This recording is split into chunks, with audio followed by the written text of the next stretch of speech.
श्री राम जय जय राम श्री राम जय जय राम नीलाम श्यामल कोमलांगम सीता समारोपित वाम भागम पाणव महासायक चारुचापम नमामि रामम रघुवंशनाथम। ओम श्री सीतारामचंद्राभ्याम नमः उमामहेश्वराभ्याम नमः।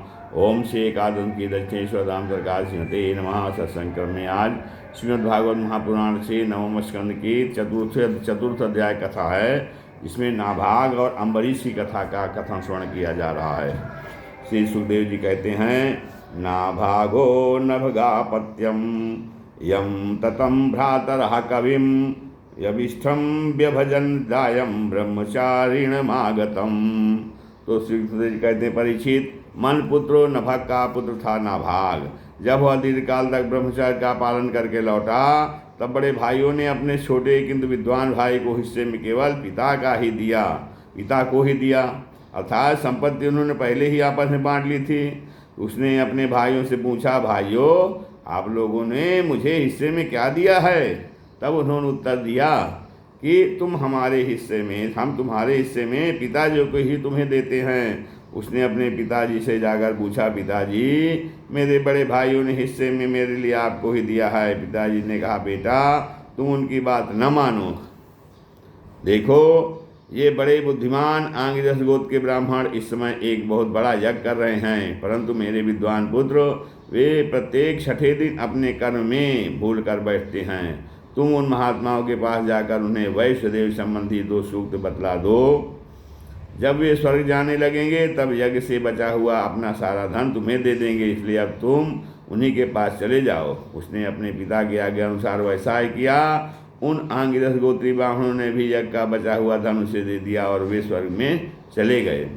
जब नाभाग उस धन को लेने लगा, तब उत्तर दिशा से एक काले रंग का पुरुष आया। उसने कहा, इस यज्ञ भूमि में जो कुछ बचा है वह सब धन मेरा है। नाभाग ने कहा, ऋषियों ने यह धन मुझे दिया है इसलिए मेरा है। इस पर उस पुरुष ने कहा, हमारे विवाद के विषय में तुम्हारे पिता से ही प्रश्न किया जाए। तब नाभाग ने जाकर पिताजी से पूछा कि पिताजी ने कहा कि एक बार 10 प्रजापति के यज्ञ में ऋषि लोग यह निश्चय कर चुके हैं कि यज्ञ भूमि में जो कुछ बचा रहता है वह सब रुद्रदेव का हिस्सा है, इसलिए वह धन तो महादेव जी को ही मिलना चाहिए। नाभाग ने जाकर उन काले रंग के पुरुष रुद्र भगवान को प्रणाम किया और कहा, प्रभु यज्ञ भूमि की सभी वस्तुएं आपकी ही हैं, मेरे पिताजी ने ऐसा ही कहा है। भगवान मुझसे अपराध हुआ, मैं सिर झुकाकर आपसे क्षमा मांगता हूँ। तब भगवान रुद्र ने कहा, तुम्हारे पिता ने धर्म के अनुकूल निर्णय दिया है और तुमने भी मुझसे सत्य ही कहा है। तुम वेदों का तो पहले से ही जानते हो, अब मैं तुम्हें सनातन ब्रह्म तत्व का ज्ञान देता हूँ। कहते हैं कि यहाँ यज्ञ में बचा हुआ मेरा जो अंश है, यह धन भी मैं तुम्हें ही दे रहा हूँ, तुम इसे स्वीकार करो। इतना कहकर सत्यप्रेमी भगवान रुद्र अंतर्धान हो गए।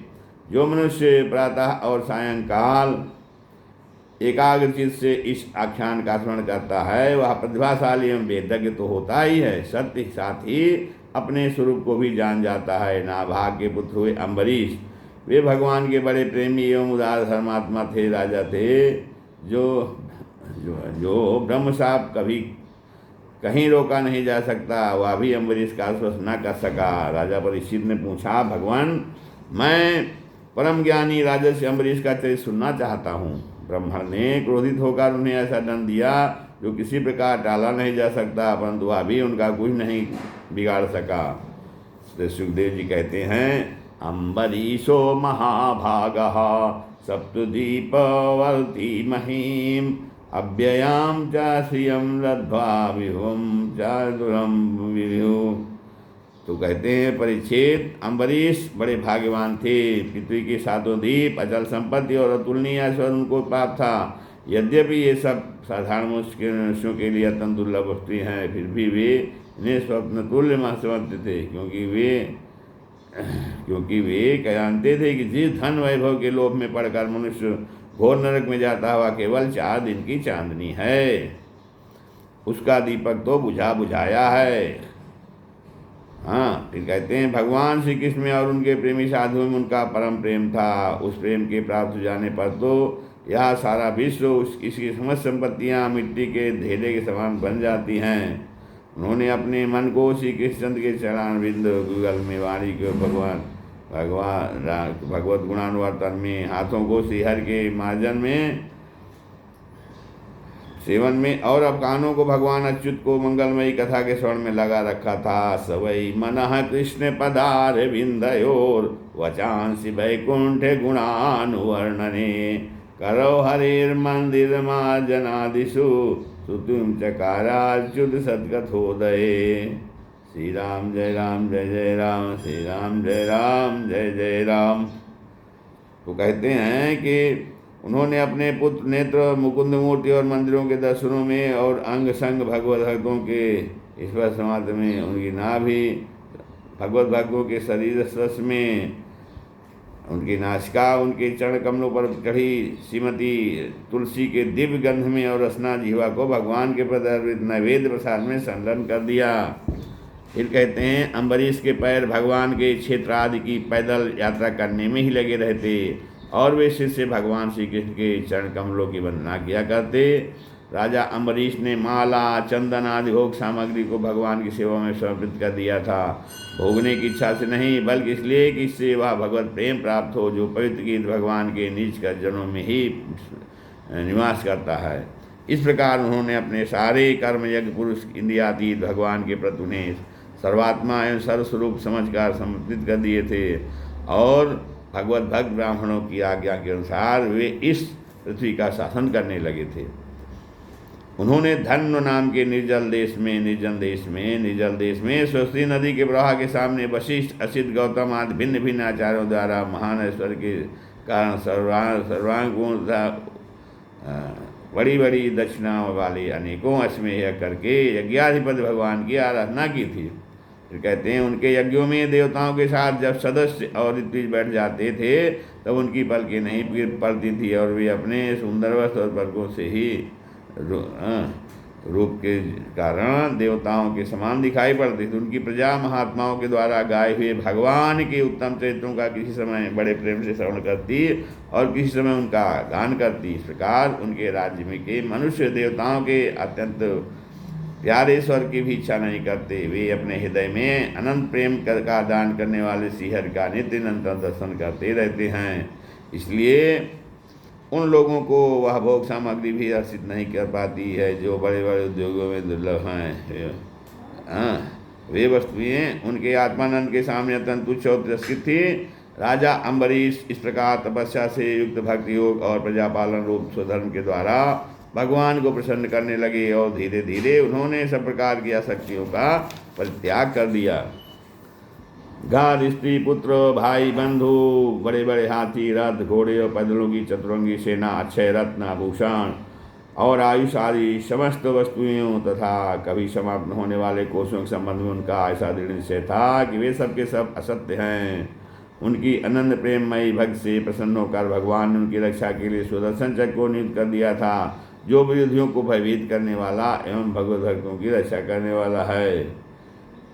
गृहेषु दारेषु सुतेषु बंधुषु दीपोत्तमस्यंद नवाजिपत्तिषु अक्षय रत्नाभरणायुधादि स्वर्णनंत कोशे स्वकरोद सन्मतिम तस्मा अदाधरिश्चक्रम प्रत्यनीक भयावहम एकांत भक्ति भावेने पीतो भृत्याभिरक्षणम।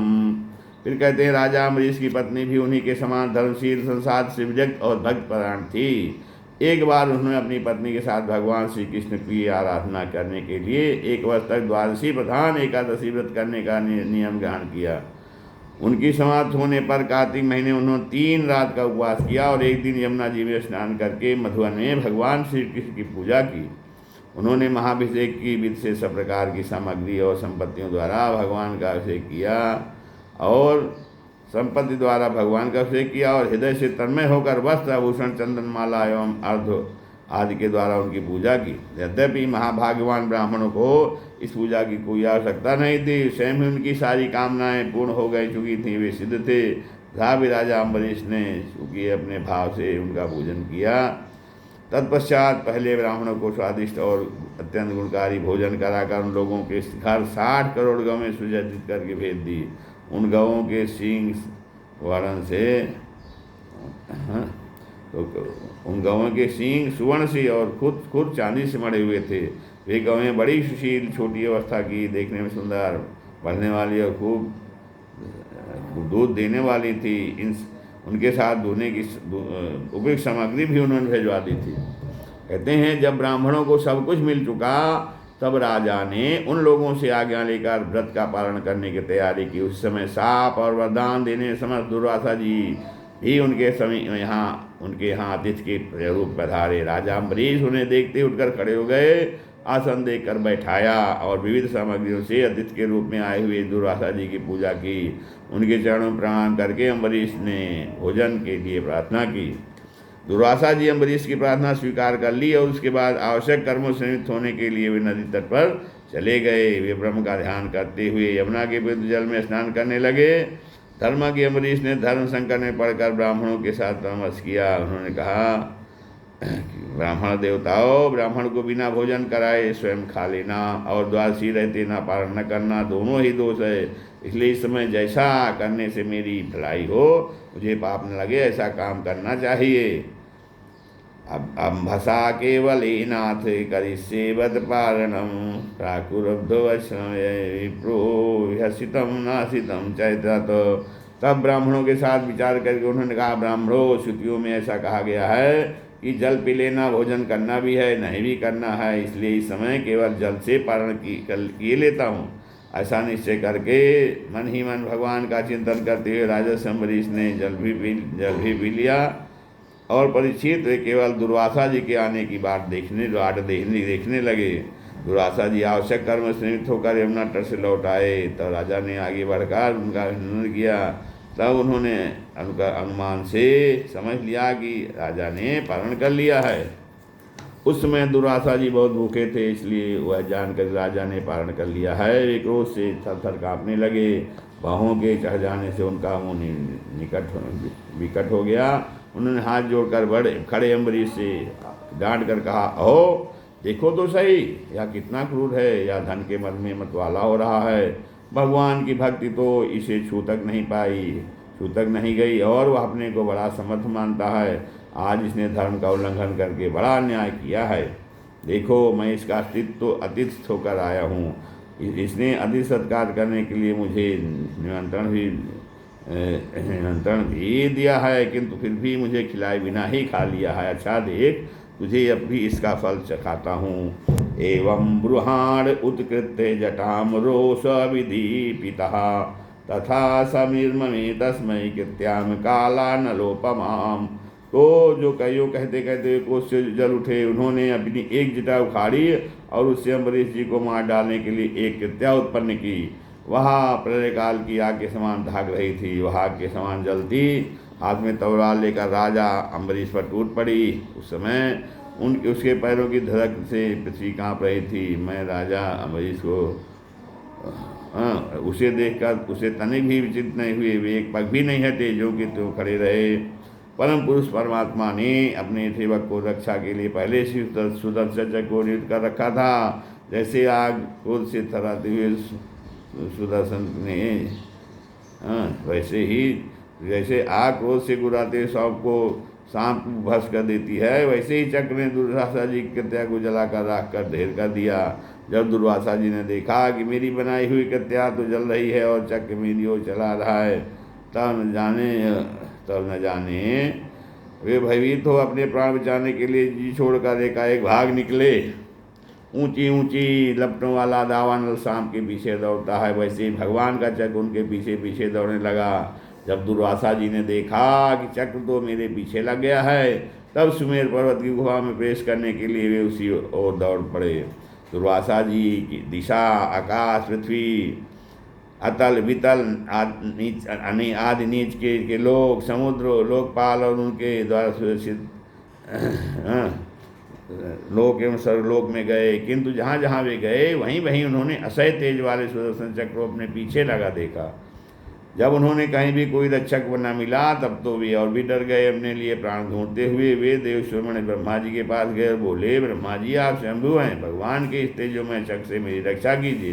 ब्रह्मा जी ने कहा, जब मेरी 2 परात की आयु समाप्त होगी और काल स्वरूप भगवान अपनी या सृष्टि लीला औरने के लिए आएंगे हम तो इस जगत को जलाना चाहेंगे, उस समय उनके भ्रू भंग मात्र से यह सारा संसार मेरा यह लोग भी लीन हो जाएगा। शिवय शंकर जी, दक्ष, भृगवान, प्रजापति, भूतेश्वर, देवेश्वर आदि सब जिनके बनाए नियमों में बंधे हुए हैं तथा जिनकी आज्ञा से उद्धार करके हम लोग संसार का हित करते हैं, उनके भक्त के द्रोही को बचाने के लिए हम संघर्षरत नहीं हैं। जब ब्रह्मा जी ने इस प्रकार दुर्वासा को निराश कर दिया, तब भगवान के चक्र से स्थापित होकर संतप्त होकर वे कैलाशवासी भगवान शंकर शरण में गए। श्री सुखदेव जी कहते हैं, दुर्वासा जी, जिन अनंत परमेश्वर ने ब्रह्मा जैसे जीव और उनके उपाधि कोष इस ब्रह्मांड के समान ही अनेकों प्रभावशाली अनेक उनके कहते हैं। श्री महादेव जी कहते हैं कि दुर्वासा जी, जिन अनंत परमेश्वर में ब्रह्मा जी जैसे जीव और उनके उपाधिभूत कोष इस ब्रह्मांड के समान ही अनेकों ब्रह्मांड समय पैदा होते हैं और समय आने पर फिर उनका पता भी नहीं चलता, जिनमें हमारे जैसे हजार चक्कर काटते रहते हैं, उन प्रभु के संबंध में हम कुछ भी और आगे समर्थ नहीं है कहने की।